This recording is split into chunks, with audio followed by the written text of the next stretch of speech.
کہ جب آپ کی زندگی کے 2 سال اور 4 مہینے گزر گئے، آپ کی زندگی کا وقت ختم ہونے کے قریب آیا، آپ کا بڑا بیٹا عبدالملک جو بہت سمجھدار قسم کا بیٹا تھا، آپ کو موقع موقع پر اپنے ابا جی کو نصیحت کیا کرتا تھا، وہ بیٹا دنیا سے رخصت ہو گیا۔ آپ کا ایک وزیر خزانہ تھا مزاحم، بہت زبردست قسم کا آدمی، حضرت عمر بن عبدالعزیز ان کی اکثر تعریفیں کیا کرتے تھے، وہ بھی دنیا سے چلے گئے۔ آپ کے بڑے بھائی سہل تھے، وہ بھی دنیا سے چلے گئے۔ آپ کو ان تینوں کو جانے کا غم اور صدمہ بہت زیادہ آپ کے دل پر تھا۔ اس غم اور صدمے کے بعد آپ ایک دن منبر پر تشریف لائے بیان کرنے کے لیے۔ جب آپ نے بیان کیا تو لوگوں کے چہروں پر غصے اور لوگوں کے چہروں پر اس طرح کی الجھن کی کیفیت پیدا ہوئی۔ آپ جب منبر سے بیان کرنے کے بعد گھر تشریف لے گئے، آپ نے اللہ سے دعا کی کہ یا اللہ، یہ لوگ مجھ سے اکتا چکے ہیں، میں ان سے اکتا چکا ہوں، اے اللہ یہ لوگ، ان کو میری تکلیف سے محفوظ فرما، یا اللہ مجھے ان کی تکلیف سے محفوظ فرما، اے اللہ مجھے ان سے راحت دے دے، ان کو مجھ سے راحت دے دے۔ آپ نے یہ دعا مانگی۔ علماء نے لکھا ہے کہ یہی دعا آپ کے دنیا سے جانے کا ذریعہ بن گئی،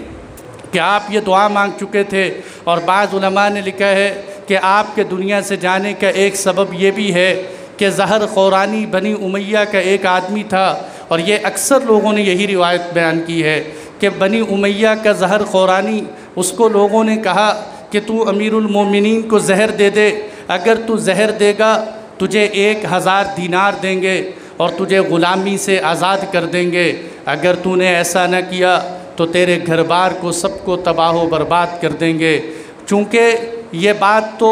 طے ہے کہ جب عدل اور انصاف کا ماحول قائم ہوتا ہے تو ظالم لوگوں کو عیش و عشرت جب ان کی بند ہوتی ہے تو ان کو تکلیف تو ہوتی ہے۔ ان ظالموں نے حضرت عمر بن عبدالعزیز کو دنیا سے نمٹانے کے لیے اس غلام کو 1000 دینار دے کر تیار کیا کہ بھئی 1000 دینار لے لو اور حضرت عمر بن عبدالعزیز کو زہر دے دو۔ وہ خوف اور لالچ کے ملے جلے جذبات کے ساتھ اپنے ناخنوں پر، اپنے ہاتھ کے ان ناخنوں پر زہر لگا کر گیا اور حضرت عمر بن عبدالعزیز کے پانی کے اندر وہ زہر ملا دیا۔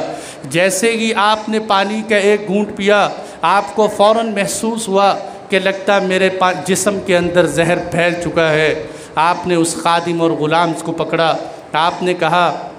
کہ سچ سچ بتاؤ تو نے کیا کیا، یہ زہر تو نے ملایا ہے؟ وہ کہنے لگا جی ہاں امیر المومنین، مجھے انہوں نے تیار کیا کہ 1000 دینار کے بدلے میں زہر دے دو۔ آپ نے فرمایا کہ 1000 دینار لاؤ۔ وہ 1000 دینار لے کر بیت المال میں جمع کروائے اور اس غلام سے کہا کہ جتنا جلد ہو سکے یہاں سے دور چلے جاؤ، کہیں ایسا نہ ہو کہ لوگوں کو پتہ چل جائے اور تجھے قتل کر دیں۔ معاف کرنے کا انداز دیکھو کہ یہ بھی پتہ ہے کہ مجھے زہر کس نے دی، اور یہ بھی نہیں پوچھا اس سے کہ تجھے اس پر کس نے آمادہ کیا، کون ہے تجھے ترغیب دینے والے کہ زہر دے دے تاکہ میں ان سب کو جڑ سے ختم کر دوں، بلکہ کیا کہا کہ بھئی یہ پیسے بیت المال میں جمع کرا دو اور یہاں سے دور چلے جاؤ تاکہ تمہیں کوئی تکلیف نہ دے۔